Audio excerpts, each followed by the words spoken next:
Merry Christmas everyone. ഇത് Christmas special episode of Once Upon a Time version 2.0. ഏവർക്കും സ്വാഗതം. Christmas രാവിലെ ആഘോഷങ്ങൾക്ക് കൂടുതൽ മോടി കൂട്ടുവാനായിട്ട് നമുക്ക് സ്വാഗതം ചെയ്യാം നമുക്ക് ഏറെ പ്രിയമുള്ള the legendary Innocent sir. And now Ramesh ചേട്ടൻ. നമ്മുടെ ക്രിസ്മസ് സ്പെഷ്യൽ എപ്പിസോഡിൽ രസകരമായ തമാശകളുമായി എത്തിയിരിക്കുകയാണ് നിഷ അച്യുതൻ ഫ്രം ബാംഗ്ലൂർ. നിഷ അച്യുതനെ സ്വാഗതം ചെയ്യാം.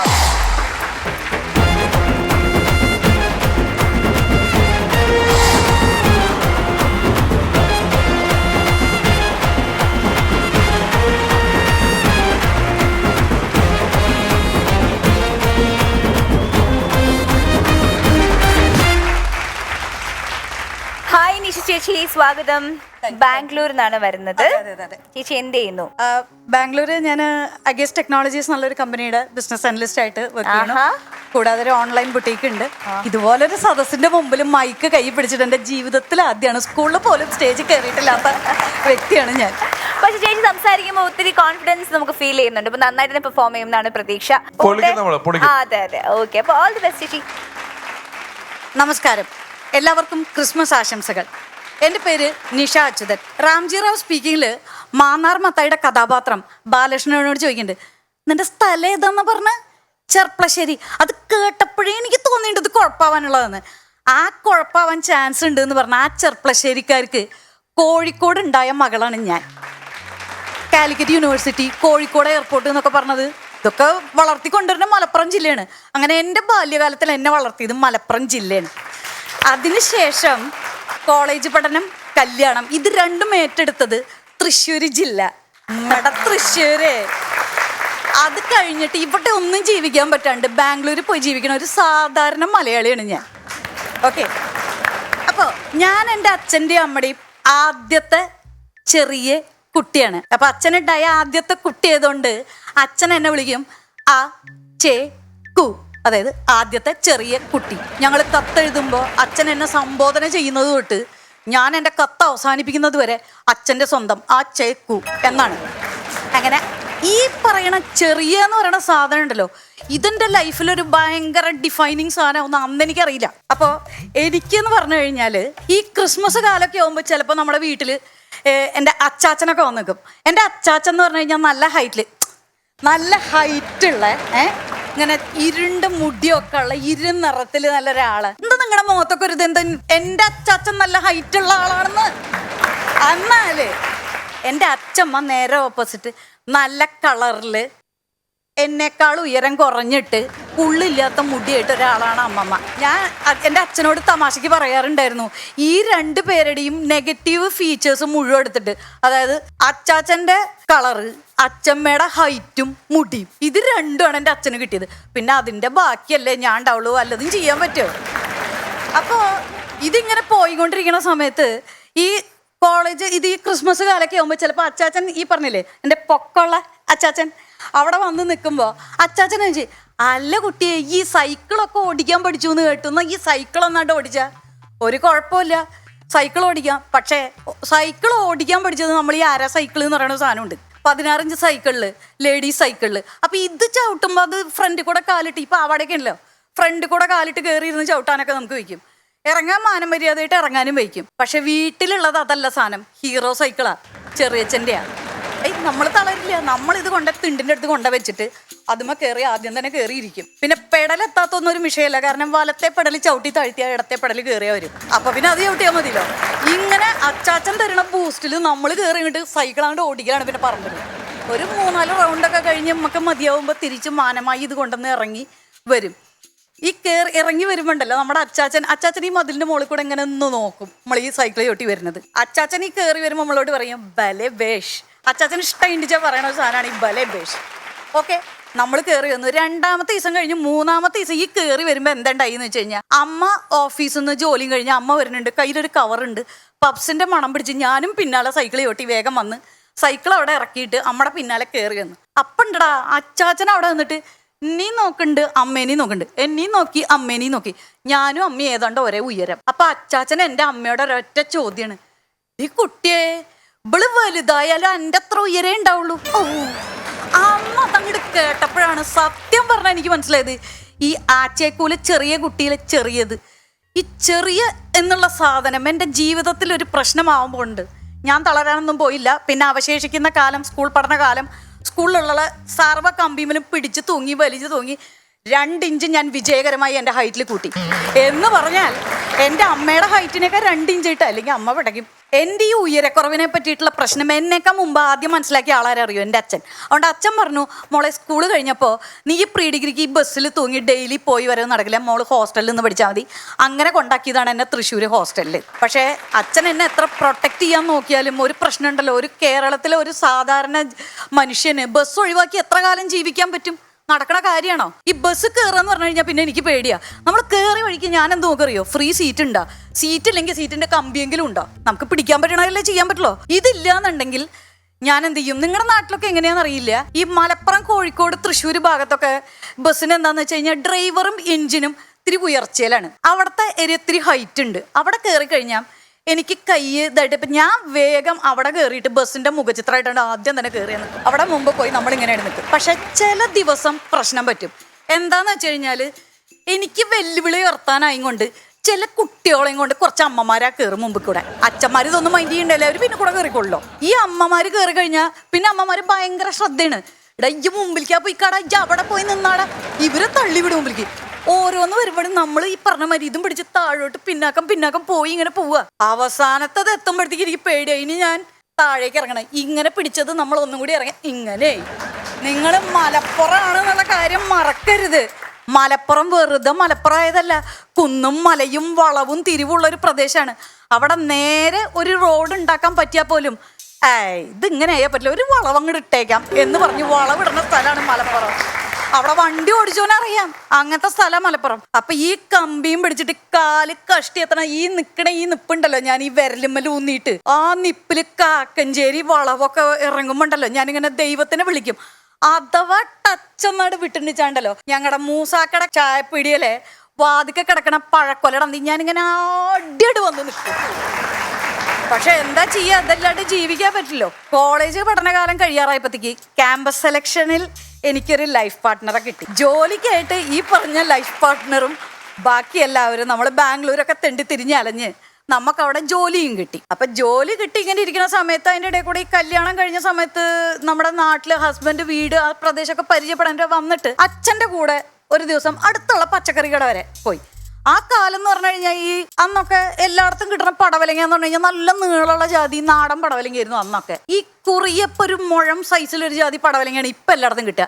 അതൊക്കെ അവിടെ ഇറങ്ങി തുടങ്ങിയ സാധനം. അപ്പൊ കല്യാണം കഴിഞ്ഞപ്പോൾ എൻ്റെ ഭർത്താവ് മൂപ്പരെന്ത് ചെയ്തറി ഈ പടവലങ്ങ ഒരെണ്ണം എടുത്തിട്ട് ഇങ്ങനെ നോക്കി, എൻ്റെ അച്ഛനെയും നോക്കി, എന്നിട്ട് ചോദിച്ചു അത്ര അച്ഛനോട്, അല്ല അച്ഛ ഈ നാട്ടില് പടവലങ്ങ അടക്കം ഈ സൈസിലാണോന്ന് ചോദിച്ചു. എന്താ മൂപ്പരെ കുറ്റം പറയാൻ പറ്റില്ലെന്ന്. എൻ്റെ വീട്ടിൽ വന്നിട്ടുണ്ട് മോളിലത്തെ വാതിലെ മോളത്തെ കുറ്റിയിടണമെങ്കിൽ ഏക വ്യക്തി അത് എൻ്റെ അനിയനാ. പിന്നെ ഇപ്പൊ ഒരു അളിയൻ അവന് കിട്ടിയത് കൊണ്ട് മൂപ്പർക്കും കുറ്റിയിടാം. ഞാനും എൻ്റെ അമ്മയും അച്ഛനൊക്കെ ഇങ്ങനത്തെ കുറ്റിയിട്, അവിടെ കയ്യെത്തുള്ളൂ. അതാണ് ഓക്കെ. ഇത് വേറെ എന്താന്ന് വെച്ച് കഴിഞ്ഞാൽ ഈ ചക്ക അങ്ങോട്ട് വെട്ടി വെച്ചാലത്തെ സ്ഥിതി ഉണ്ടല്ലോ, ചക്കട ചോള അങ്ങനെ അടുക്കി വെച്ച മാതിരി ഈ മാതിരിയാണ് ഞാനും എൻ്റെ അമ്മയും എൻ്റെ അച്ഛനും. ഇതാണ് വീട്ടിലത്തെ അവസ്ഥ. അപ്പൊ പിന്നെ ചോദ്യം തെറ്റല്ല. ബാംഗ്ലൂർ മലയാളികൾ എഞ്ചിനീയർ ആയിട്ട് ഉണ്ടെന്നുണ്ടെങ്കിൽ ചോറുണ്ട് കഴിഞ്ഞാൽ ഇത്തിരി രസം അത് നിർബന്ധ എന്നാണ് പറയണ മാതിരി. മലയാളി എഞ്ചിനീയർ ബാംഗ്ലൂർ ഉണ്ടെന്ന US പോണ്ടത് നിർബന്ധ. അങ്ങനെ ഞങ്ങൾ രണ്ടാളും ബാക്കി ജോലിയായിട്ട് ഞങ്ങൾ ബാംഗ്ലൂരിൽ നിന്ന് US പോയി. US ചെന്ന് കഴിഞ്ഞപ്പോഴാണ് വേറൊരു പ്രശ്നം. അവിടെ കാർ ഓടിക്കാതെ ഒരു വഴിയില്ല, ലൈസൻസ് എടുത്തേ പറ്റൂ. അങ്ങനെ അവിടുത്തെ കാർ ഓടിച്ച് വണ്ടി ഓടിച്ചൊക്കെ പോയി. ഇങ്ങനെ കാർ ഓടിച്ച് US ഇങ്ങനെ പോയിക്കൊണ്ടിരിക്കുന്ന കാലത്ത് ഞാനൊരു കാര്യം ശ്രദ്ധിച്ചു. ഞാൻ ഈ കാർ ഓടിക്കുമ്പോൾ അവിടുത്തെ ആൾക്കാരെ എങ്ങനെയാ വെച്ചാൽ നമ്മൾ വെറുതെ നടക്കുമ്പോൾ എതിരെ വരുന്ന മനുഷ്യണ്ടല്ലോ, നമ്മളെ നോക്കിയിട്ട് ഹായ് ഹലോ ഗുഡ് മോർണിംഗ് എന്നൊക്കെ പറഞ്ഞ് നമ്മളിപ്പോൾ ഹായ് എന്നൊക്കെ നമ്മളും പറയും. എന്ത് തങ്കപ്പെട്ട മനുഷ്യരെന്നൊരു ഫീലും ഒക്കെ വരും. ഇതേ സംഗതിയാണ് ഞാൻ ഈ കാറിൽ പോകുമ്പോൾ. ഞാൻ ഈ കാർ ഓടിച്ച് പോകുമ്പോൾ കാണാൻ പെട്ടെന്ന് ഒരാൾ ഓവർടേക്ക് ചെയ്യുമ്പോൾ എന്ന് പറഞ്ഞ് തലയാട്ടി പോവുക. കുറച്ച് ദിവസം കഴിഞ്ഞപ്പോൾ ഞാൻ നോക്കുമ്പോണ്ടല്ലോ ഇതെന്നെ ഞാൻ ഓടിക്കുമ്പോൾ മാത്രമേ ഈ പ്രതിഭാസമുള്ളൂ. എൻ്റെ ഭർത്താവ് വണ്ടി ഓടിക്കണ വെച്ചാൽ ഒരു മനുഷ്യൻ തിരിഞ്ഞു നോക്കില്ല, അവർ വണ്ടി ഓടിച്ചാൽ പോണു. അപ്പൊ പിന്നെ എനിക്ക് ഡൗട്ടായി, ഈ പാവത്തുങ്ങൾക്ക് ഇത്ര സൗന്ദര്യം കൊടുക്കല്ലേ എന്നുള്ള അവസ്ഥയായിട്ടൊക്കെയാണോ എന്നൊരു ഡൗട്ട്, ചെറിയ ഡൗട്ട്.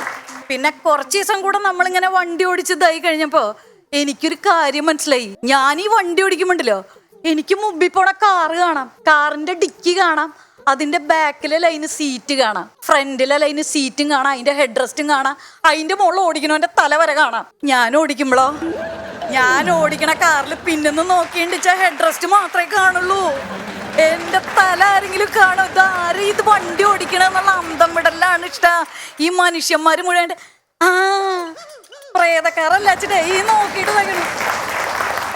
അതോടുകൂടി പക്ഷെ ഒരു ഗുണം ഉണ്ടായിട്ടാ, ഈ സൗന്ദര്യത്തിന്റെ അഹങ്കാരം അതോടെ 2 ആഴ്ച കൊണ്ട് 3 ആഴ്ച കൊണ്ട് അതാണ് തീരുമാനം. എല്ലാരും ചെയ്യണ പോലെ ഉള്ള ഒരു കാര്യമല്ല. അവിടെ പോയി കഴിഞ്ഞ് നമ്മൾ കുറച്ചു കാലം കഴിഞ്ഞ് നമ്മൾ 2 ആളായിട്ട് അമേരിക്കക്ക് പോയി. തിരിച്ച് കുറച്ചു കാലം കഴിഞ്ഞപ്പോൾ നമ്മൾ 2 ആളായിട്ട് നാട്ടിലേക്ക് വന്നു. അപ്പൊ ആളുകൾ നാട്ടിലുള്ളൊരു ചോദ്യം ഉണ്ട്, ഇതെന്താ നിങ്ങൾ 2 ആളുള്ളോ, കുട്ടികളൊന്നും ആയില്ലേ? അപ്പൊ പിന്നെ എന്താ വെച്ചാൽ കുട്ടികളില്ലാത്ത ദമ്പതികൾക്ക് കിട്ടുന്ന സ്വാഭാവികമായ പല പല ഉപദേശങ്ങളുണ്ട്. പ്രത്യേകിച്ച് കാര്യമൊന്നുമില്ല, ചെയ്യേണ്ട കാര്യം മാത്രം ആരും പറഞ്ഞു കൊടുക്കൂല, ഉപദേശങ്ങളിൽ ആവശ്യ.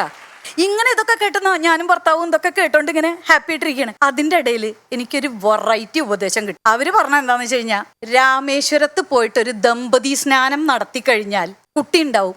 ആഹാ, കുട്ടി ഉണ്ടാവും. അങ്ങനെ ഒരു വഴിയുണ്ടാ. ഒരു വണ്ടി നിറയെ ആൾക്കാരായിട്ട് ഞാനും എൻ്റെ ഹസ്ബൻഡും രാമേശ്വരത്തേക്കാണ് പോയി. രാമേശ്വരത്ത് പോയിട്ട് ഇനിയിപ്പോൾ ദമ്പതി സ്നാനം കഴിക്കാണ്ട് ഉള്ള പ്രശ്നമുണ്ടല്ലോ. പൂജാരി എവിടെ ഇരിക്കുന്നുണ്ട്, നമ്മൾ പൂജയും കർമ്മങ്ങൾ ഇതൊക്കെ ചെയ്ത് അങ്ങനെ ഇരിക്കുമ്പോൾ ഇയാൾ ഒരൊറ്റ കാച്ചലാണ് നമ്മളോട്, നിങ്ങൾ 2 പേരും കയ്യും പിടിച്ച് കടലിലേക്ക് ഇറങ്ങി കഴുത്തറ്റം വെള്ളത്തിൽ 3 വട്ടം ഒപ്പം മുങ്ങി നിവർന്നു വരിക. അപ്പൊ കുട്ടികളുണ്ടാവത്രേ. എന്തായാലും വേണ്ടില്ല. ഞാനും ഭർത്താവും കയ്യൊക്കെ പിടിച്ച് മന്ദം കടലിലേക്ക് അങ്ങനെ ഇറങ്ങിയാ പോയി. കടലിലേക്ക് ഇറങ്ങി പോകുമ്പോ വെറുതെ ഇറങ്ങണ മാതിരിയല്ല, ഈ കടലിലേക്ക് ഇറങ്ങി പോകുമ്പോ അങ്ങോരുടെ കാലിന്റെ മുട്ട് വരെ വെള്ളം എത്തുമ്പോ എന്റെ വയറ് വരെ വെള്ളം എത്തും. ആളുടെ വയറ് വരെ വെള്ളം എത്തുമ്പോ എന്റെ നെഞ്ഞത്തെത്തി വെള്ളം. ഇതുവരെ കടലിലെ വെള്ളം വന്നാലത്തെ അവസ്ഥ എന്താണെന്നറിയോ? ഇതും കഴിഞ്ഞ് എന്റെ കഴുത്തറ്റെത്തിയപ്പോ ഞാൻ ഒന്ന് നിന്നു. കഴുത്തറ്റം വെള്ളത്തി ഇങ്ങോരെ അയാളുടെ കഴുത്തിന്റെ വലിപ്പം നോക്കി മുന്നോട്ട് പോവാന്ന്. ഞാൻ പറഞ്ഞേ വേണ്ട, ഇവിടെ നിന്നാ മതി, നമ്മൾ ഇവിടെ നിന്ന് മുങ്ങി വരാം. ഇല്ലെങ്കിൽ ചിലപ്പോ ഉണ്ടല്ലോ ദമ്പതി സ്നാനം കഴിഞ്ഞിട്ടുള്ളതിന്റെ ഞാൻ ചിലപ്പോ ഇവിടെ തന്നെ ജലസമാധിയായ, എനിക്ക് നീന്തറിയില്ലേ, അവിടെ തന്നെ ജലസമാധി ആയണ്ടല്ലോ ഈ ദമ്പതി സ്നാനത്തിന്റെ ഔട്ട്പുട്ട് കിട്ടാനുള്ള ചാൻസ് കിട്ടിയില്ല എന്ന് വരും. അപ്പൊ അതുകൊണ്ട് എന്താണെങ്കിലും ഇതൊക്കെ കഴിഞ്ഞ് കേറി വന്ന് കുറ്റം പറയരുതല്ലോ. കുറച്ച് കഴിഞ്ഞപ്പോ നമുക്കുണ്ടായി ഒരു കുട്ടി. ആ കുട്ടി ഇപ്പൊ എന്നേക്കാൾ വലുതായി. ചുരുക്കം പറഞ്ഞ ഇപ്പോഴും എൻ്റെ വീട്ടിലെ ചെറിയ കുട്ടി ഈ ഞാൻ തന്നെയാണ്. ഇതൊക്കെ പടം ഞാൻ പറഞ്ഞു വരുമ്പോൾ നിങ്ങൾക്കൊരു തോന്നലുണ്ടാവും, എനിക്ക് ഹൈറ്റ് ഇല്ലാത്തതിൻ്റെ പേരിൽ ഇത്തിരി കോംപ്ലക്സ് ഉണ്ട്, വിഷമുണ്ട്, മനപ്രയാസമുണ്ട്. ഒന്നുമില്ല കേട്ടാ, എനിക്ക് അങ്ങനത്തെ യാതൊരു കുഴപ്പമില്ല. കാരണം എന്താണെന്നറിയോ, എന്നെ ആച്ചേക്കൂന്ന് വിളിച്ചിരുന്ന എൻ്റെ അച്ഛൻ എന്നോട് പറഞ്ഞിട്ടുണ്ട്, മകളെ എഗരല്ലെങ്കിലും വേണ്ടില്ല, വിവരം ഉണ്ടായാൽ മതിന്ന്. ഇത്തിരി വിവരം ഉണ്ട് എന്നുള്ളൊരു ധൈര്യത്തിലും ബലത്തിലാണ് ഇക്കണ്ട കാലമൊക്കെ ജീവിച്ചു വന്നത്. എനിക്ക് സത്യം പറഞ്ഞാൽ വലിയ വിഷമമൊന്നുമില്ല കേട്ടോ. ഇല്ല, ഒട്ടും വിഷമല്ല. Thank you, that's my side.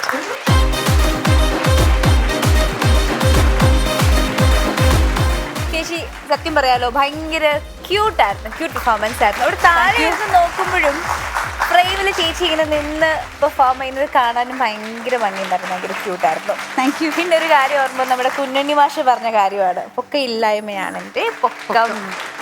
രമേശേട്ടാ, നല്ല രസമുള്ള ചിരിച്ചുകൊണ്ടുള്ള പെർഫോമൻസ്. ഡയാന പറഞ്ഞ പോലെ വളരെ ക്യൂട്ടായിട്ടുള്ള പെർഫോമൻസ് ആയിരുന്നു. ബാംഗ്ലൂരിൽ എവിടെ സ്ഥലം? ബാംഗ്ലൂർ ബന്നഘട്ട റോഡാണ്, സൗത്ത് ബാംഗ്ലൂർ. ബെന്നാർഘട്ട എന്ന് പറയുന്നിടത്തൊരു മൃഗശാലയില്ലേ? ഉവ്വ്. അവിടെ ഒരു പ്രത്യേകത എന്താന്ന് വെച്ച് കഴിഞ്ഞാല്, മറ്റു മൃഗശാലയിലൊക്കെ നമ്മൾ പോയിട്ട് നമ്മൾ കൂട്ടിക്കിടക്കുന്ന മൃഗത്തിനെ കാണും.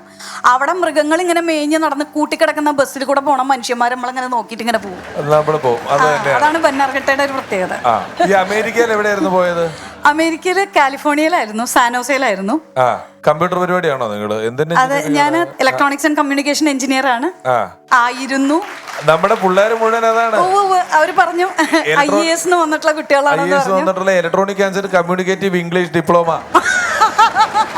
അവിടെ ഇന്നസെന്റ് ആണ് സീറ്റ് കിട്ടിയില്ല. അവിടെ എന്താ കാരണം എന്നറിയോ? SLC പാസ്സാവണത്ര. നല്ല രസമുള്ള ഒരു പെർഫോമൻസ് ആയിരുന്നു. പിന്നെ ഈ ബസ്സിലെ യാത്ര പറഞ്ഞല്ലോ, കമ്പി പിടിച്ച് നോക്കി നിൽക്കുന്നത്, അത് നല്ല രസമുള്ള ഒരു വിഷ്വൽ ഉണ്ടായിരുന്നു ആ പറഞ്ഞതിനകത്തൊക്കെ. ഞാൻ പറഞ്ഞിട്ടുണ്ടെന്ന് തോന്നുന്നു, എനിക്ക് ബസ്സിൽ ഒരു ക്രൂര വിനോദം ഉണ്ടായിരുന്നു. നമ്മുടെ അവിടേക്ക് ഈ ബസ്സിൽ സീറ്റ് കിട്ടുക എന്ന് പറയുന്നത് ഒരു ഭാഗ്യമാണ്. ഞാനൊക്കെ ഈ പ്രോഗ്രാം കഴിഞ്ഞ് രാത്രി ഓടുന്ന ബസ്സിൽ നിന്ന് പോയിട്ടുണ്ടോ 4 മണിക്കൂറൊക്കെ പ്രോഗ്രാം കഴിഞ്ഞ് വല്ലയിടത്തുനിന്നൊക്കെ വീട്ടിലെത്താൻ നിന്നുറങ്ങുക എന്ന് പറയും. നിന്നുറങ്ങുമ്പോൾ തോർത്തുകൊണ്ട് ബസ്സിന്റെ കമ്പി ചുറ്റി അത് കയ്യിൽ കെട്ട് വീഴാതിരിക്കാൻ എന്നിട്ട് നിന്നുറങ്ങി പോയ സമയമുണ്ട് ബസ്സിൽ യാത്ര ചെയ്ത്. അത് കഴിഞ്ഞിട്ട് നമുക്ക് സീറ്റ് കിട്ടിക്കഴിയുന്ന ചില ദിവസങ്ങളിൽ നമ്മൾ എണീക്കുമ്പോൾ ഇരിക്കാൻ വേണ്ടി ഇവിടെ ഒരു ചെറിയ ഉന്തുതള്ളും ഉണ്ടാവും. അതിൽ ചില അക്രമകാരികൾ വേറെ ആരും ഇരിക്കുന്നുള്ള പോലെ ഈ 2 സീറ്റിലും കൂടെ കൈ വട്ടം പിടിക്കും. നമ്മുടെ അടുത്തേക്ക് ഇനി വേറെ ആരും കയറാൻ പറ്റാത്ത രീതിയിൽ ഇവൻ നിൽക്കുന്ന കാണുമ്പോൾ തന്നെ നമുക്കറിയാം ഇവൻ നമ്മൾ എണീക്കുമ്പോൾ ഇരിക്കാൻ വേണ്ടി നിൽക്കുന്നതാണ്. അങ്ങനെയുള്ളവർ നിന്ന് കഴിയുമ്പം ഞാൻ വെറുതെ ഓരോ സ്റ്റോപ്പ് എത്താറാവുമ്പോഴും ഇങ്ങനെ ഇറങ്ങാൻ പോകുന്ന ഒത്തിരി ആക്ഷൻ ഇടും വെറുതെ ഇങ്ങനെ.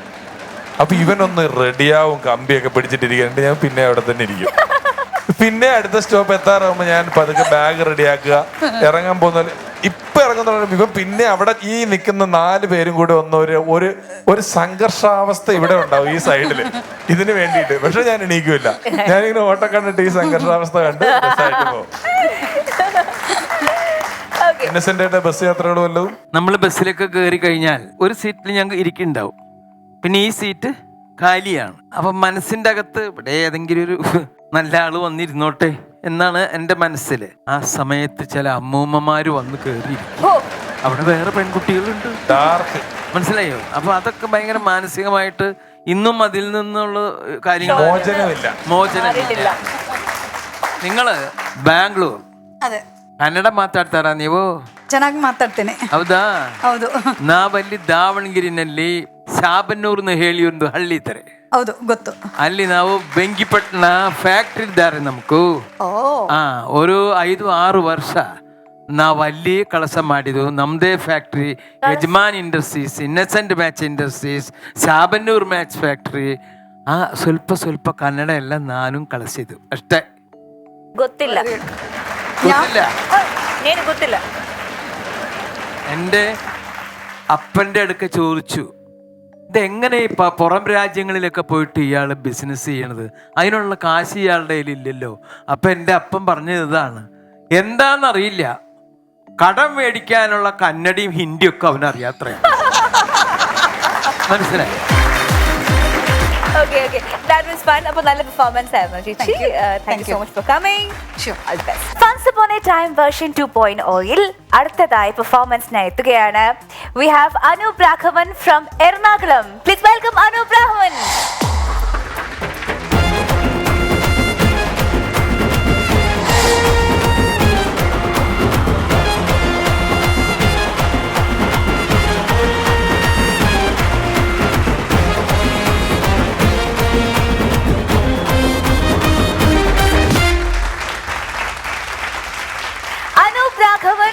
എറണാകുളം എന്ത് ചെയ്യുന്നു? ഞാൻ കാക്കനാടാണ് സ്ഥലം. KBPS എന്ന ഒരു സ്ഥാപനത്തിലാണ് വർക്ക് ചെയ്യുന്നത്. പൊതുമേഖലാ സ്ഥാപനമാണ്. സാമൂഹ്യ പ്രതിബദ്ധതയുള്ള ജോലിയാണ്. കാരണം പാഠപുസ്തകം, അതുപോലെ ലോട്ടറി, അതൊക്കെ പ്രിന്റ് ചെയ്യുന്ന സ്ഥലമാണ്. ഇപ്പോൾ ഒരു 10 വർഷമായി അവിടെ ജോലിക്ക് കയറിയിട്ട്. ഏത് ഡിപ്പാർട്ട്മെന്റാണ്? പ്രിന്റിങ്. ഡയറക്റ്റ് പ്രിന്റിംഗ് തന്നെയാണ്. പാഠപുസ്തകങ്ങളൊക്കെ ആദ്യം കാണുന്നത്. അതെ. ഞാൻ എഴുതിയ ഒരു ഇത് 5ാം ക്ലാസ്സിൽ മലയാള പാഠം ഉണ്ട്. അത് നിങ്ങളുടെ അവിടെ പ്രിന്റ് ചെയ്യുന്നുണ്ട്. ക്യാൻസർ വാർഡിലെ ചിരി ഉണ്ടെന്നാണ് തോന്നുന്നത്. അല്ല, പുള്ളി പ്രിന്റ് ചെയ്യത്തേ ഉള്ളൂ, വായിക്കത്തില്ല. പ്രിന്റിങ് വേറെ, വായന വേറെയാണ്. അപ്പോൾ നമുക്ക് അനൂപ് രാഘവന്റെ പെർഫോമൻസിലേക്ക് കടക്കാം.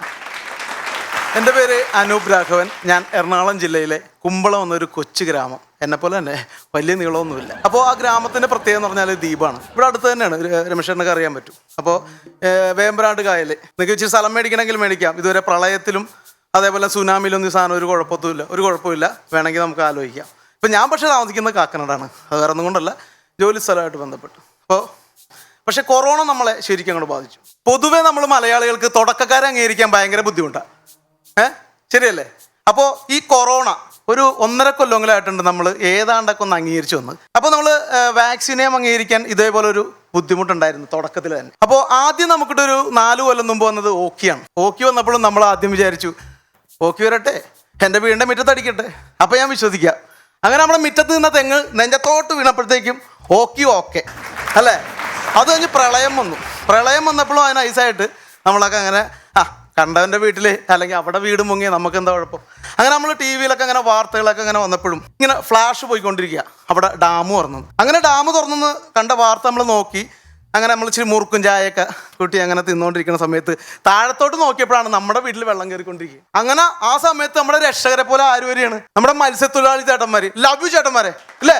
അപ്പൊ പുള്ളി വരികയാണ്, അടുത്ത ബോട്ട് വരും, എന്താ സർവീസ് ഇട്ടേക്കണം, ഇവര് രക്ഷിക്കാമെന്നാണ് നമ്മളെ അല്ലേ, ഇവര് രക്ഷിക്കാമെന്നാണ് നമ്മളെ. എന്നിട്ടും കയറിയില്ല പുള്ളി അവിടെ മേളിയിരുന്ന് ചെറുതൊക്കെ അടിച്ച് നല്ല തണുപ്പാണല്ലോ. അങ്ങനെയൊക്കെ ഇരിക്കുമ്പോഴാണ് ഹെലികോപ്റ്ററിൽ മറ്റേ സാധനം വരിക. അങ്ങനെ വന്ന് അവിടെ നിന്ന് തൂക്കിയെടുത്തോണ്ട് പുള്ളി പോയപ്പോൾ പുതിയ ചെരുപ്പ് മേടിച്ചെന്ന് നനയണ്ടല്ലാന്ന് ഓർത്തിട്ടാണ്. പ്രളയം വന്നൊക്കെയാണ്.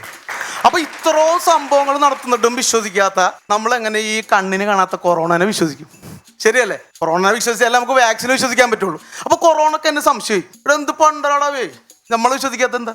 അപ്പൊ പുള്ളി ഒന്ന് നോക്കി, ഒരു രക്ഷയില്ല, നേരെ ഒരു തരംഗം അങ്ങോട്ട് ഉണ്ടാക്കി. അപ്പോഴത്തേക്ക് എന്ത് പറ്റി? വാക്സിൻ എടുക്കണമെന്നുള്ളത് നിർബന്ധമായി. അപ്പൊ തന്നെ സർക്കാർ കുറച്ച് വാക്സിൻ കിട്ടിയിട്ടുണ്ട്, ഇതിപ്പോ സ്പോട്ടിൽ പോയി എടുത്തോട്ടാ, നമുക്കിപ്പോൾ ഇനി വേറെ രക്ഷയില്ല, ആ സാധനം സ്പോട്ടിൽ പോയി എടുത്തോളാൻ പറഞ്ഞപ്പോൾ ആർക്കും വേണ്ട. പിന്നെ നമ്മൾ അത്യാവശ്യ കാര്യങ്ങളായി ബിവറേജ് പോയി ചൊറ മേടിക്കുക, നമ്മുടെ പിള്ളേരെ ബ്യൂട്ടി പാർലറിൽ പോവുക, അങ്ങനെ അത്യാവശ്യത്തിന് വാക്സിൻ വേണ്ടി വന്നപ്പോഴത്തേക്കും ഓട്ടം.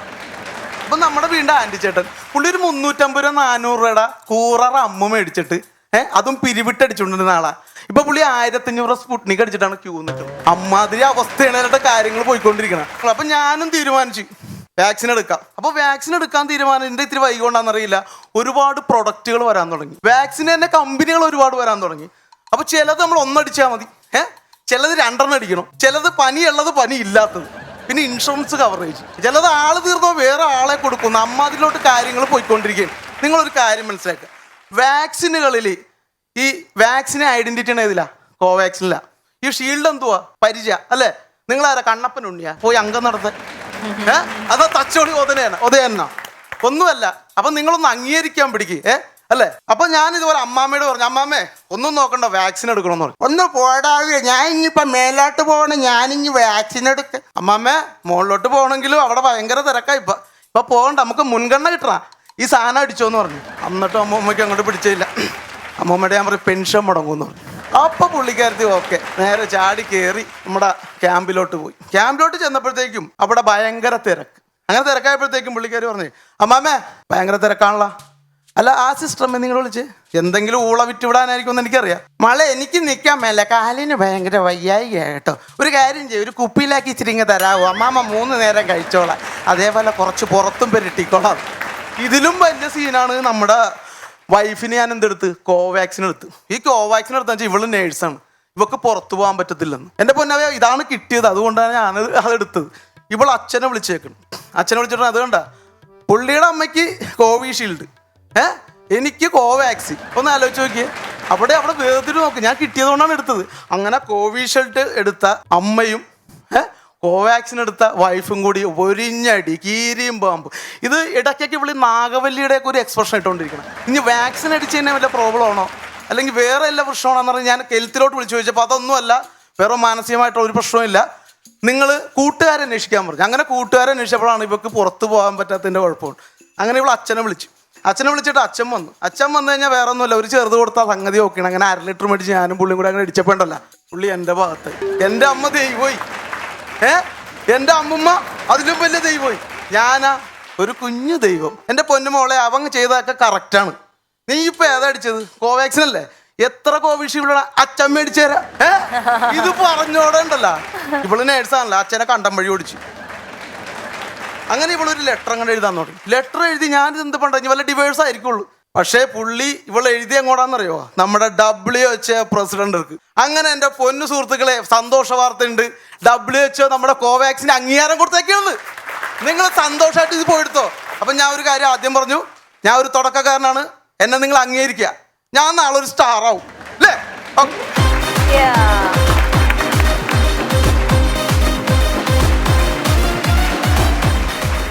അഗെയിൻ നല്ലൊരു പവർ പാക്ഡ് പെർഫോമൻസ് ആയിരുന്നു. അപ്പോൾ ആദ്യത്തെ ഡാൻസ് പോലെ തന്നെ പെർഫോമൻസിൽ ഒരുപാട് നല്ല എനർജി ഉണ്ടായിരുന്നു, നല്ല തമാശകളൊക്കെ പറഞ്ഞു. രമേശേട്ടാ, ഇന്നസെന്റ് സർ നല്ല ഉഷാറായിട്ട് പല കാര്യങ്ങളും നമുക്ക് ഈ കോവാക്സിൻ ആയാലും കോവിഷീൽഡ് അതിൻ്റെയൊക്കെ ചില സത്യങ്ങൾ അദ്ദേഹം തുറന്ന് നമ്മളെടുക്കെ പറയുന്നുണ്ട്. അതെടുക്കണം, ഇതെടുക്കണം, അത് കഴിഞ്ഞാൽ പറയും അതില്ല, പിന്നെ വരാം, പിന്നെ ഈ നേരത്തെ പറഞ്ഞതുപോലെ ഈ വെള്ളം വരുമ്പോൾ അകത്ത് കയറും, അത് കഴിഞ്ഞ് സാധനങ്ങൾ എടുത്ത് അത്യാവശ്യം എടുത്തൊക്കെ ഇങ്ങനെ വെച്ചതിന് ശേഷം ഇവരൊക്കെ വന്ന് വിളിക്കുമ്പോൾ അവർ പോവില്ല, ഇല്ല എപ്പോൾ പോണ്ട, അങ്ങനെ കുഴപ്പമില്ല. അതിൻ്റെ പിറ്റേ ദിവസം വീണ്ടും അവിടെ വെള്ളം വരും. അപ്പോൾ ഇവർ അതിൻ്റെ തട്ടുമുകളിൽ കയറി നിൽക്കും. പിന്നെയാണ് കാര്യങ്ങൾ മനസ്സിലാവുന്നത്. അപ്പോൾ ഇതൊക്കെ ഞാൻ ഒരു MP ആയിരുന്ന ആ സമയത്ത് എൻ്റെ അടുക്ക വിളിച്ച് പറയാണ്, അവർക്ക് എനിക്ക് വോട്ട് ചെയ്ത ആളുകൾ, അതെ ഹലോ ഞാൻ ഇന്ന ആളാണ്, എന്തേ ഒരു ഹെലികോപ്റ്റർ പറഞ്ഞയക്കൂ, കാരണം ഇയാൾ താഴെയൊക്കെ വെള്ളം വന്നിട്ട് ഇയാൾ പോയില്ല, ഇപ്പം ഇയാൾ ടെറസിൻ്റെ മുകളിൽ നിൽക്കുകയാണ്, ഇയാൾക്ക് വേണ്ടി ഒരു ഹെലികോപ്റ്റർ നമുക്ക് കൊണ്ടുവരാൻ പറ്റുമോ? എത്രയോ പ്രാവശ്യം അവിടെ പോയിട്ട് നമ്മൾ കാര്യങ്ങൾ മനസ്സിലാവണമെങ്കിൽ ഈ പറഞ്ഞതുപോലെ അനുഭവിക്കുമ്പോഴാണ് മനസ്സിലാവുക. അപ്പം എന്തായാലും അത് ഭംഗിയായിട്ട് അദ്ദേഹം ഇവിടെ അവതരിപ്പിച്ചു. ഓക്കെ, ഗംഭീര പെർഫോമൻസ് ആയിരുന്നു. നല്ല എനർജി ഉണ്ടായിരുന്നു, നല്ല ക്ലാരിറ്റി ഉണ്ടായിരുന്നു മാറ്ററുകൾക്ക്. All the best. Very well done and thank you so much for performing here. Thank you. Once Upon a Time version 2.0 excellence award സെഗ്മെന്റിലേക്കാണ് നമ്മൾ കടക്കുന്നത്. ഈ സെഗ്മെന്റിൽ ഇന്ന് അതിഥിയായി എത്തിയിരിക്കുന്ന താരം, ഹാസ്യകലാ ലോകത്ത് ഹാസ്യം കൈകാര്യം ചെയ്യുന്ന കലാകാരന്മാർ നിരവധി പേരുണ്ട്. ഇവരെല്ലാവരും തന്നെ അവരുടെ കലാപ്രതിഭ സിനിമാ മേഖലകളിലും ഒക്കെ തെളിയിച്ചവരാണ്. എന്നാൽ നർമ്മം കൈകാര്യം ചെയ്യുന്ന കലാകാരികൾ വളരെ ചുരുക്കമാണെന്ന് തന്നെ പറയാം, അല്ലെങ്കിൽ വിരലിൽ എണ്ണാവുന്നവർ മാത്രമാണെന്ന് പറയാം. അവരിൽ നമുക്ക് ഏറെ പ്രിയങ്കരിയായ നല്ലൊരു അവതാരകയും നല്ലൊരു കൊമേഡിയനും അഭിനേത്രിയും ഡാൻസറും ഒക്കെയായ നമുക്കേറെ പ്രിയങ്കരിയായ സുബി സുരേഷ് ആണ് നമ്മുടെ ഇന്നത്തെ അതിഥി. ഏറെ സന്തോഷത്തോടെ ആഹ്ലാദത്തോടെ നമുക്ക് സ്വാഗതം ചെയ്യാം സുബി സുരേഷ്.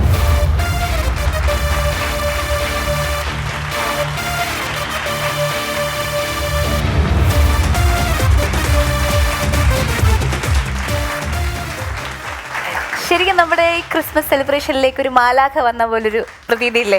വിദേശ മാലാഖ. വിദേശ മാലാഖ അല്ല, മാലാഖ ഇന്ത്യൻ ഇല്ലെന്ന് തോന്നുന്നല്ലേ? മാലാഖമാര് ഒരു ഇന്നസെന്റ് ഉണ്ടല്ലോ ഇതിനെ കുറിച്ചൊക്കെ അറിവ്. മാലാഖമാർ ഏത് രാജ്യക്കാരാണ്? അവര് ഈ ഇരിഞ്ഞാലക്കുട എന്ന് പറഞ്ഞ സ്ഥലത്താണ്. എല്ലാ മാലാഖമാരും അവിടുന്ന് വരുന്നത്. ആലീസ് മാലാഖ, പിന്നെ ഈ എറണാകുളം ഭാഗത്ത് ഇങ്ങനെ സുബി മാലാഖയുണ്ട്. അവരാണ് ഇവിടെ വന്നേക്കുന്നത്. സുബി, എന്തൊക്കെയുണ്ട് വിശേഷങ്ങൾ എന്ന് പറ. സുഖമായിട്ടിരിക്കുന്നു. പ്രോഗ്രാമൊക്കെ കുറേയൊക്കെ ചെയ്തുകൊണ്ടിരിക്കുന്നു. അങ്ങനെ കുറച്ച് തിരക്കുകൾ, വ്ളോഗ് ചെയ്യുന്നുണ്ട്, അതൊക്കെ ആയിട്ട് യൂട്യൂബ് ചാനലൊക്കെ ആയിട്ട് അങ്ങനെ മുമ്പോട്ട് പോകും. അതിന്റെ പരിപാടികളൊക്കെ ഒരു സൈഡിൽ കൂടെ നടക്കുന്നുണ്ട്. ഞാൻ ഇടയ്ക്ക് കാണുന്നുണ്ട് പരിപാടികളൊക്കെ. സുബിയും ഞാനും ഒക്കെ കുറെ വർഷങ്ങളായിട്ട് ഒന്നിച്ച് പ്രോഗ്രാം ചെയ്തുകൊണ്ടിരിക്കുന്ന ആളാണ്. ഞാൻ പണ്ട് പറഞ്ഞ പോലെ സുബിയൊക്കെ ഡാൻസ് ചെയ്യും, ഡാൻസ് കഴിഞ്ഞിട്ട് ഇമീഡിയറ്റ് ആയിട്ട് വേഷം മാറി വന്നിട്ട് അടുത്ത സ്കിറ്റിൽ പെർഫോം ചെയ്യും. ഇത് കഴിഞ്ഞിട്ട് നമ്മൾ പെട്ടെന്ന് ഡ്രസ്സ് പറഞ്ഞ സുബി അടുത്ത 2 പാട്ടുണ്ട് അതൊന്ന് ആങ്കർ ചെയ്തേക്കെന്ന് പറഞ്ഞാൽ ഓടിപ്പോയി സ്റ്റേജിൽ കയറി അത് ആങ്കർ ചെയ്യും. എന്ന് വേണ്ട എല്ലാ ഒരു സ്റ്റേജിലേക്ക് വിളിച്ചു കഴിഞ്ഞാൽ ഇന്ന കാര്യമില്ല, സ്റ്റേജിന് വേണ്ട എല്ലാ കാര്യങ്ങളും വളരെ കൃത്യമായി ഓൺ ടൈമിൽ ചെയ്യുന്ന ഒരാളാണ് സുബി. സുബിക്ക് ഒരു കുഴപ്പം മാത്രമേ എൻ്റെ അറിവിലുള്ളൂ. സുബിയെ വിളിക്കുക എന്ന് പറഞ്ഞു കഴിഞ്ഞാൽ നമ്മളൊരു 12 മണി പകൽ കഴിഞ്ഞേ വിളിക്കാവുള്ളൂ. സൂര്യോദയം കണ്ടിട്ടില്ല.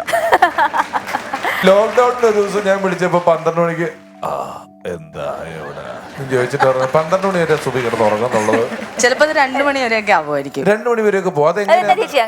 അത് എന്തോ എനിക്ക് അങ്ങനെ ശീലമായി. ഞാൻ ഏറ്റവും കൂടുതൽ ഇഷ്ടപ്പെടുന്നത് ഭക്ഷണം കഴിക്കണേക്കാൾ കൂടുതൽ സ്വസ്ഥമായിട്ട് കിടന്ന് ഉറങ്ങാനാണ്. പിന്നെ ചില രാജ്യങ്ങളിൽ വെച്ച് ഉറങ്ങിയത് കൊണ്ട് അത് ഞങ്ങൾ ഒരിക്കൽ അമേരിക്കയിൽ ഒരു പരിപാടിക്ക് പോയിട്ട് രാവിലെ 4 മണിക്ക് എങ്ങാണ്ട് അവിടെ നിന്ന് എണീറ്റ് എയർപോർട്ടിൽ പോകണം. സുബി വാതിലും കൂട്ടിയിട്ട് കിടന്നുറങ്ങിയിട്ട് ആരും എണീക്കുന്നില്ല. അവസാനം ഒരു കാര്യം ചെയ്ത്, നിങ്ങൾ ബാക്കി 12 പേരും പൊക്കോ, സുബി എണീക്കുകയാണെങ്കിൽ കൊണ്ടുവരാന്ന് 1-2 പേരെ അവിടെ ചട്ടം കെട്ടി നിർത്തിയിട്ട് താക്കോലൊക്കെ എടുത്ത് അവര് ഹോട്ടൽ തുറക്കുന്നു. ഞങ്ങൾ എയർപോർട്ടിൽ ഫ്ലൈറ്റ് കയറാറായപ്പം നൈറ്റ് ഇട്ടുകൊണ്ട് അമേരിക്ക എയർപോർട്ടിൽ കൊണ്ട് ഓടി വരിക. കാരണം ഒന്നിനും സമയമില്ല. ഫ്ലൈറ്റ് വിടുന്നതിന് മുമ്പ് സുബിനെ കൂട്ടിക്കൊണ്ടുവരണം. മാത്രമല്ല സുബിയുടെ ഒരു കഥ കൂടിയുണ്ട്. സുബിയുടെ ഒരു കാര്യങ്ങളൊക്കെ നോക്കുന്നത് അമ്മയാണ്. സുബിയുടെ അമ്മ വളരെ ആക്റ്റീവ് ആയിട്ടുള്ള ആളാണ്. സുബിയുടെ അമ്മയാണ് സുബിയുടെ മാനേജർ എന്നൊക്കെ നമുക്ക് പറയാവുന്ന ആള്. അപ്പോൾ സുബി ഒരിക്കൽ ഞാൻ ഏതോ ഒരു ഷോ, എനിക്കൊരു വലിയ കമ്മിറ്റിക്കാരുടെ ഷോ വന്നു കഴിഞ്ഞപ്പോൾ അവരെന്നോട് ചോദിച്ചു, ഇന്ന ഡേറ്റിനാണ് നിങ്ങളുടെ ഫുൾ ടീമിന്റെ ഷോ വേണം. അങ്ങനെ നമ്മളോട് എല്ലാവരും ഷോ വേണം എന്ന് പറഞ്ഞ് വിളിച്ചു കഴിഞ്ഞാൽ ഈ ടീമിലുള്ളവരൊക്കെ ഒഴിവുണ്ടോ എന്ന് നമുക്ക് വിളിച്ചു ചോദിക്കണ്ടേ. എല്ലാവരും തിരക്കുള്ളവരായിരുന്നു. അപ്പോൾ ഞാൻ സുബിയുടെ അമ്മയെ വിളിച്ചപ്പം സുബി മലേഷ്യയിലാണ് ഏതോ ഒരു ഷൂട്ടിങ്ങിന് വേണ്ടി പോയിട്ട്. അപ്പം സുബിയുടെ അമ്മ പറഞ്ഞു അവൾക്ക് അവിടെ നമ്പർ എനിക്കറിയില്ല, അവൾ എന്നെ ഇങ്ങോട്ട് വിളിക്കും. അപ്പോൾ അവൾ എന്നെ ഇങ്ങോട്ട് വിളിക്കുമ്പോൾ ഞാൻ ഈ ഡേറ്റിന്റെ കാര്യം ചോദിച്ചിട്ട് മോനോട് പറയാം. അപ്പോൾ ചോദിച്ചിട്ട് പറയാമെന്ന് പറഞ്ഞു. ഞാൻ തിരിച്ച് ഈ കമ്മിറ്റിക്കാർ എന്നെ കുറച്ച് കഴിഞ്ഞപ്പോൾ വിളിച്ചപ്പോൾ ഞാൻ പറഞ്ഞു ബാക്കി എല്ലാവരുടെയും കാര്യം അറിഞ്ഞു, ഡേറ്റ് കുഴപ്പമൊന്നുമില്ല. സുബിയുടെ അമ്മയെ ഞാൻ സംസാരിച്ചിട്ടുണ്ട്, സുബിയുടെ അമ്മയോട് സംസാരിച്ചു, പറയാമെന്നാ പറഞ്ഞേക്കുന്നത് എന്ന് പറഞ്ഞു വെച്ചു. ഒരു 8-9 മണിയായപ്പോൾ ഈ കമ്മിറ്റിക്കാർ എന്നെ വീണ്ടും വിളിച്ചു. എന്നിട്ട് പറഞ്ഞു, രമേശ്, ഞങ്ങളിപ്പം അർജന്റായിട്ടൊരു കമ്മിറ്റി പിന്നെയും കൂടി. അപ്പോൾ കമ്മിറ്റിയിലുള്ള എല്ലാവരുടെ അഭിപ്രായം എന്താണെന്ന് വെച്ച് കഴിഞ്ഞാൽ ബാക്കിയൊക്കെ ഓക്കെ, പക്ഷെ സുബിയുടെ അമ്മ പോരാ, സുബി തന്നെ വേണമെന്ന്. ഞാൻ സുബിയുടെ അമ്മയോട് സംസാരിച്ചെന്ന് പറഞ്ഞപ്പോ അവരോർത്ത് ഞാൻ സുബിയുടെ അമ്മയെ കൊണ്ട് പ്രോഗ്രാമിന് പോകാൻ പോണെയാണ്. അടിപൊളി. സുബി തമിഴ് ലേസ ലേസ എന്നൊക്കെ പറയുന്ന വലിയ തമിഴ് പടത്തിലൊക്കെ ഉള്ള ആളാട്ടോ. നിങ്ങൾ ശ്രദ്ധിച്ചിട്ടില്ല? ഞാൻ പ്രിയദർശൻ സാറിന്റെ ലേസ ലേസ എന്ന് പറഞ്ഞ പടത്തിൽ അഭിനയിച്ചിട്ടുണ്ട്. തൃഷയുടെ ഫസ്റ്റ് മൂവിയായിരുന്നു. തൃഷയുടെ ആദ്യത്തെ പടത്തിൽ തൃഷയുടെ കൂട്ടുകാരത്തിയ സുബി. അത് വേറെ കാര്യം, ചില്ലറക്കാരിയല്ല. ആ അന്നിടക്ക് തൃഷയായിട്ട് മെസ്സേജ് വീഡിയോക്കെ ഉണ്ടായിരുന്നു ഇവര് തമ്മില്. ലേസ ലേസ എന്നുള്ള സിനിമയിലെ ഹീറോ ആരാ? മാധവൻ. അല്ല, ഞാനും ഉണ്ടായിരുന്നില്ലേ. എന്നെ കാണുമ്പോ മൈൻഡ് ഇല്ല. മാധവനെ കാണുമ്പോ എന്നാ സൗഖ്യമാ, എനിക്കില്ലേ സൗഖ്യമൊക്കെ? എന്നോട് ചോദിച്ചൂടെ? ഓർമ്മയുണ്ടോ? എനിക്ക് ഓർമ്മയുണ്ട്. ഇപ്പൊ രമേശ് ചേട്ടൻ ഒരുപാട് കാര്യങ്ങൾ ചേച്ചി ഹാൻഡിൽ ചെയ്യുമെന്ന് പറഞ്ഞ സ്റ്റേജിൽ ഇതിൽ ഏറ്റവും കൂടുതൽ ഹാൻഡിൽ ചെയ്യാൻ ഇഷ്ടം എന്താണ് ചെയ്യാൻ ഇഷ്ടം? എനിക്ക് എപ്പോഴും ഡാൻസിനോടാണ് എപ്പോഴും ഒരു ക്രേസ് ഉള്ളത്. ഇപ്പൊ പിന്നെ ഡാൻസ് ഒക്കെ കുറവാണ്. പിന്നെ ഉള്ളത് സ്കിറ്റുകൾ ചെയ്യാനായിട്ടാണ് ഇഷ്ടം. ക്യാരക്ടേഴ്സ് പലത് ചെയ്യാനായിട്ടാണ് ഇഷ്ടം. അങ്ങനെ ഒരു പ്രോഗ്രാം ഇപ്പൊ വേറൊരു ചാനലിൽ ഞാൻ ചെയ്തുകൊണ്ടിരിക്കുന്നുണ്ട്. എനിക്ക് നമുക്ക് ഇഷ്ടപ്പെട്ട കാര്യങ്ങൾ ചെയ്യുമ്പോഴത്തേക്കും നമുക്ക് എത്ര വയ്യായികയുണ്ട്, എന്ത് മൈൻഡ് ഔട്ടാണ്, എന്ത് ടെൻഷൻ, അതെല്ലാം മറന്നിട്ട് ഈ കൈവിട്ട് പോവാന്ന് പറയത്തില്ലേ, ഇത് വേറെ എല്ലാം മറക്കും. പിന്നെ ആ ക്യാരക്ടർ ആവുകയാണ്. അതായത് ബാധ കയറണ പോലെ ചില നേരത്ത് ചില ക്യാരക്ടേഴ്സ് വരുമ്പോ. സുബിക്ക് ദേഷ്യം വന്നാൽ ഈ ബാധ പറഞ്ഞപ്പോഴേ സുബിക്ക് ദേഷ്യം വന്ന സുബി വേറൊരാളാ. കുറച്ചു നേരത്തേക്ക് വിരളൊക്കെ വളച്ച് കട്ടിൽ പൊക്കാൻ വിടമാട്ടയുടെ ലെവലിൽ വരെ വരും. അപ്പോ ഒരു ഷോയ്ക്ക് ഞങ്ങൾ പോകുമ്പോൾ നന്ദനം എന്ന് പറയുന്ന സിനിമയുടെ സ്കിറ്റാണ്. നന്ദനം സിനിമയുടെ സ്കിറ്റ് എന്ന് പറഞ്ഞാല് സുബിയാണ് ബാലാമണി, ഞാന് ഉണ്ണിയേട്ടൻ, ഇനി ഒരു കൃഷ്ണനുണ്ട്, ധർമ്മജനാണ് കൃഷ്ണൻ. കൃഷ്ണൻ വന്നിട്ടാണ് എപ്പോഴും പുറകിന്ന് ആദ്യം കണ്ണു പൊത്തിയിട്ട് ആരാണെന്ന് പറയാമോ? അപ്പൊ ആരാന്ന് മനസ്സിലായില്ല. ആദ്യത്തെ അക്ഷരം ഉ, അവസാനത്തെ അക്ഷരം ഇൻ. ഉലഖന്നാൻ അല്ല, ഉണ്ണിയേട്ടൻ എന്ന് പറയുന്നതാണ് സീൻ. അപ്പം സുബി ഇങ്ങനെ ദുഃഖിച്ചിരിക്കുമ്പോഴാണ് ജഗന് താ എന്നൊക്കെ പറഞ്ഞിട്ട് കൃഷ്ണൻ വന്ന് പുറകിന്ന് കണ്ണുപൊത്തുന്നത്. അപ്പൊ അന്നത്തെ ഷോയ്ക്ക് ഞങ്ങളുടെ ഒരു സ്പോൺസർ പറഞ്ഞു, ചെറുപ്പക്കാരനാണ് ആ സ്പോൺസർ, ഒരു കലാകാരനാണ്, ഇവിടുന്ന് പോയിട്ട് അവിടെ സെറ്റിലാണ്, അത് ഞാൻ ചെയ്തോട്ടെ ആ കൃഷ്ണന്റെ വേഷം എന്ന് ചോദിച്ചു. അപ്പൊ റെക്കോർഡ് ചെയ്തിട്ട് വായനയ്ക്കാൽ മതി, അയാളോട് അത് ചെയ്തോളാൻ പറഞ്ഞു. കണ്ണടയൊക്കെ വെച്ചിട്ടുള്ള ഒരാളാണ് ഈ സ്പോൺസർ. ഈ കൃഷ്ണൻ വരുമ്പോൾ നല്ല പുകയൊക്കെ ഇടും സ്റ്റേജിൽ. പുക മാറുമ്പോൾ അതിനകത്താണ് കൃഷ്ണൻ നിൽക്കുന്നത്. ഈ സ്കിറ്റ് കഴിഞ്ഞു. പിന്നെ സ്പോൺസർ ഉണ്ണാൻ വരുന്നിടത്ത് ഒന്നും, ഇയാൾക്കൊരു മൗനമാണ് ഇയാളുടെ മുഖത്ത്. ഇയാൾ ഉണ്ണുന്നില്ല, വെള്ളം കുടിക്കുന്നില്ല, ഇങ്ങനെ ഒറ്റ ഇരിപ്പാണ്. ഈ സ്പോൺസർ ഈ കൃഷ്ണൻ കളിക്കാൻ വന്ന ആള്. സംഗതി എന്താന്ന് വെച്ച് കഴിഞ്ഞാല് ഇവൻ ഈ കൃഷ്ണനായിട്ട് ജഗന് താന്നൊക്കെ ഈ പുക ഇട്ടിട്ടുകൊണ്ട് ഇവൻ കണ്ണട വെച്ച ആളാ. അപ്പൊ ഞാൻ കയറുന്നതിന് തൊട്ടും പറഞ്ഞു, മോനെ കണ്ണട വെച്ചോണ്ട് കയറില്ല കേട്ടോ, ശ്രീകൃഷ്ണന്റെ വേഷമല്ലേ എന്ന് പറഞ്ഞപ്പോ ഇവൻ ഈ കണ്ണട ഊരിയപ്പോ തന്നെ ഇവന് ചെറിയ സ്റ്റേഷൻ പോയി. ഇവന്റെ ഒപ്പം പുകയും കൂടെ തള്ളിയിട്ടു. ഈ തള്ളിയിട്ട് പുകയിൽ ഇവൻ ഇരുട്ടത്ത് വന്ന് ദുഃഖിച്ചിരിക്കുന്ന സുബീനെ ഇങ്ങനെ തപ്പിയിട്ട് ബാക്കിൽ നിന്ന് ഇവൻ കണ്ണു പൊത്തിയപ്പോ ഇവനൊരു പിടുത്തം പിടിച്ചിട്ട് സുബിയുടെ കോണ്ടാക്ട് ലെൻസ് വളഞ്ഞ് കണ്ണിന്റെ മേളിയിട്ട് കുത്തി കയറി. കോണ്ടാക്ട് ലെൻസ് ഇങ്ങനെ കയറിയിട്ടാണ് കൊളപ്പുള്ളി അപ്പം നിൽക്കുന്ന പോലെയാണ് ബാലാമണി നിൽക്കുന്നത് സ്റ്റേജിൽ നിന്നിട്ട്. ആ റെക്കോർഡിംഗ് ആയിട്ടുമാണല്ലോ. അപ്പൊ സുബി ഉണ്ണിയേട്ടൻ എപ്പോ വന്നു എന്നൊക്കെ ചോദിച്ചിട്ട് അഭിനയിക്കണം. സുബി എന്തെന്നറിയാവോ, അഭിനയിക്കുന്നത് ദൂരെ നിന്ന് ആൾക്കാർ കണ്ട കറക്റ്റ് പ്രണയമാണേലും അവനെ ചീത്ത എന്ന് പറഞ്ഞ, എടോ താൻ എന്നാ നോക്കിയാടോ ഇത് പിടിച്ചത്, എന്റെ ഉണ്ണിയേട്ടനെ കണ്ട് താനിക്കൊക്കെ എന്തിനാടോ എന്റെ കണ്ണെ കുത്തി പിടിച്ചത്. സ്റ്റേജിൽ ലൈവായിട്ട് അവനെ 5 മിനിറ്റ് ചീത്ത വിളിക്കുന്നു. അഭിനയം കംപ്ലീറ്റ് മറ്റേ എന്റെ ഉണ്ണിയേട്ടൻ, എന്റെ ബാല എന്നെ വെളിച്ചത്ത് നിന്ന് ചിരിക്കണ്ടെന്നൊക്കെ, താൻ കിണിക്കണ്ട കേട്ടോ എന്നൊക്കെ പറഞ്ഞിട്ട്. അതാണ് ഈ സ്പോൺസറിന്റെ ദുഃഖത്തിന്റെ കാരണം. വീടുണ്ടാക്കുക എന്ന് പറയുന്നതായിരുന്നു എൻ്റെ ഏറ്റവും വലിയ ജീവിതത്തിലെ ആംബിഷൻ എന്ന് പറയുന്നത്. അപ്പോൾ അത് നടത്താനായിട്ട് ഒത്തിരി സ്ട്രഗിൾ ചെയ്യേണ്ടിയൊക്കെ വന്നിട്ടുണ്ട്. പക്ഷെ എന്തോ ദൈവഭാഗ്യം കൊണ്ട് വെച്ചപ്പോൾ ഒരു നല്ല വീട് വെക്കാനൊക്കെ പറ്റി. ഇവരെല്ലാവരും ഉണ്ടായിരുന്നു. അതിന് ഏറ്റവും കൂടുതൽ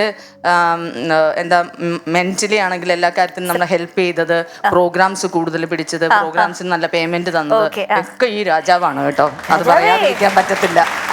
അന്ന് ഞാൻ പറയുവാണെങ്കിൽ എൻ്റെ ലൈഫിൽ കുറെ മാറ്റങ്ങൾ വരുത്തി തന്ന ഒരു ആള് പിഷാരടിയാണെന്ന് തന്നെ പറയാം. അത് നിർത്തിക്കൊണ്ട് പറയുന്നതല്ല, ഫീൽഡിൽ എല്ലാവർക്കും അറിയാവുന്ന കാര്യവും കൂടിയാണ്. എന്ത് പേരാണ് വീട്ടിട്ടത്? എൻ്റെ വീടിന് എൻ്റെ വീട് എന്നുള്ള പേരാണ് സജസ്റ്റ് ചെയ്തത്. വിളിച്ചിട്ട് ചോദിച്ചു എന്റെ വീടിന് എന്ത് പേരിടും ചോദിച്ചു. ഞാൻ എന്റെ വീട് നിട്ടോളാൻ പറഞ്ഞു. So we are really happy to have you here ചേച്ചി. ഒരുപാട് സന്തോഷം. അപ്പോൾ ഞങ്ങളുടെ ഒരു സ്നേഹ സമ്മാനം നൽകാൻ ആഗ്രഹിക്കുന്നു. സമ്മാനമൊക്കെ തരുമല്ലേ? അതെ, ഉണ്ട്. അത് ഹാൻഡ് ഓവർ ചെയ്യാനായിട്ട് ഞാൻ രമേശ് ചേട്ടനെ സ്റ്റേജിലേക്ക് ക്ഷണിക്കുന്നു.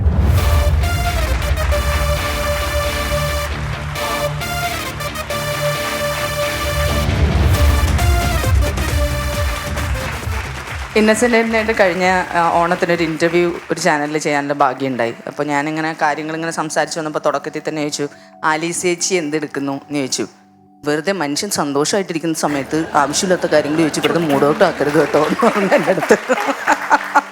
ഞാൻ വെറുതെ അവരെ നോക്കിയതാ. ഇതിൽ ചില ആണുങ്ങള് സത്യല്ലേ എന്നുള്ള നിലയ്ക്ക് അവര് തലകുലുക്കണു. അതായത് അങ്ങനത്തെ കാര്യങ്ങൾ ചോദിക്കരുതെന്ന്. അങ്ങനെ ആലീസ് ഞാൻ വളരെ സന്തോഷമായിട്ട് ഇവരുടെ അടുത്ത് വർത്താനം പറയാമെന്ന് ആലീസ് അങ്ങനെ എനിക്ക് അങ്ങോട്ട് ഭ്രാന്ത് പിടിച്ചിട്ട് പക്ഷെ എനിക്ക് അവള് ദൈവട്ടാ.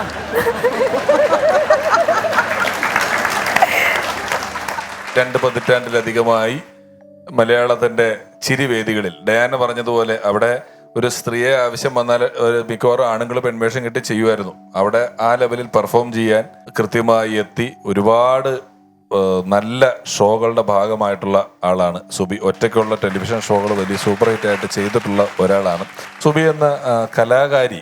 കേരളത്തിന് ഒരുപാട് നല്ല ചിരി മുഹൂർത്തങ്ങൾ സമ്മാനിച്ചിട്ടുള്ള ഒരാളാണ്. അതിന്റെ ആദരവെന്നോണം ഫണ്ട്സ് അപ്പോൺ എ ടൈം ഇപ്പോൾ സുബിക്ക് ഒരു ചെറിയ ഉപഹാരം കൊടുക്കുന്നു, സ്വീകരിക്കുക.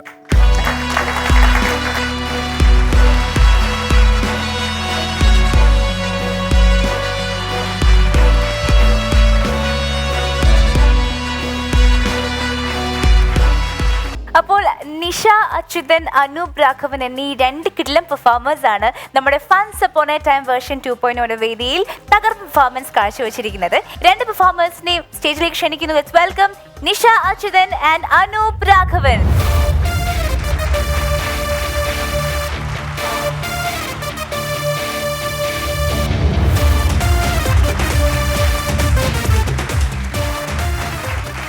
നിഷ അച്യുതൻ, അനൂപ് രാഘവൻ. ഒരാൾ ബാംഗ്ലൂരിൽ നിന്നും ഒരാൾ കേരളത്തിൽ നിന്ന് തന്നെയാണ്, കാക്കനാട് നിന്ന് വരുന്നു. വലിയ പ്രത്യേകത തോന്നിയത് രണ്ടുപേരും ഇതുമായിട്ട് പ്രത്യേകിച്ച് ബന്ധങ്ങളൊന്നും ഇല്ലാത്ത വേറെ തൊഴിൽ മേഖലയിൽ നിന്ന് വരുന്നവരാണ്. നിഷ കൂടുതലും വ്യക്തിപരമായ അവനവന്റെ ജീവിതത്തിൽ നിന്ന് എടുത്ത തമാശകൾ, കുറച്ചുകൂടെ പൊതുവായിട്ട് എല്ലാവർക്കും കണക്ട് ചെയ്യാവുന്ന തമാശകളാണ് ഇദ്ദേഹം പറഞ്ഞത്. രണ്ടുപേരുടെയും പെർഫോമൻസുകൾ നല്ലതായിരുന്നു. വളരെ കൃത്യമായി അളന്ന് തൂക്കി നോക്കി ഇതിൽ നിന്ന് ഒരാളുടെ മികച്ച പ്രകടനം കണ്ടെത്തുക എന്ന് പറയുന്നത് വളരെ ശ്രമകരമായ ജോലിയാണ്. എങ്കിലും ഈ ഒരു പരിപാടിയുടെ ഉദ്ദേശ ലക്ഷ്യങ്ങളിൽ എപ്പോഴും പുതിയ പ്രതിഭകളെ കൊണ്ടുവരിക, പുതിയ പ്രതിഭകളെ മുന്നോട്ടെത്തിക്കുക എന്ന് പറയുന്ന ഒരു ലക്ഷ്യം നിലനിൽക്കുന്നു എന്നതുകൂടെ പരിഗണിക്കുമ്പോഴും ഒപ്പം വളരെ ജെനുവിനായ ചില നർമ്മങ്ങൾ പറഞ്ഞതും കണക്കാക്കി ഇന്നത്തെ എപ്പിസോഡിലെ ബെസ്റ്റ് പെർഫോമർ നിഷ അച്യുതൻ ആണ് എന്ന് പ്രഖ്യാപിക്കുന്നു.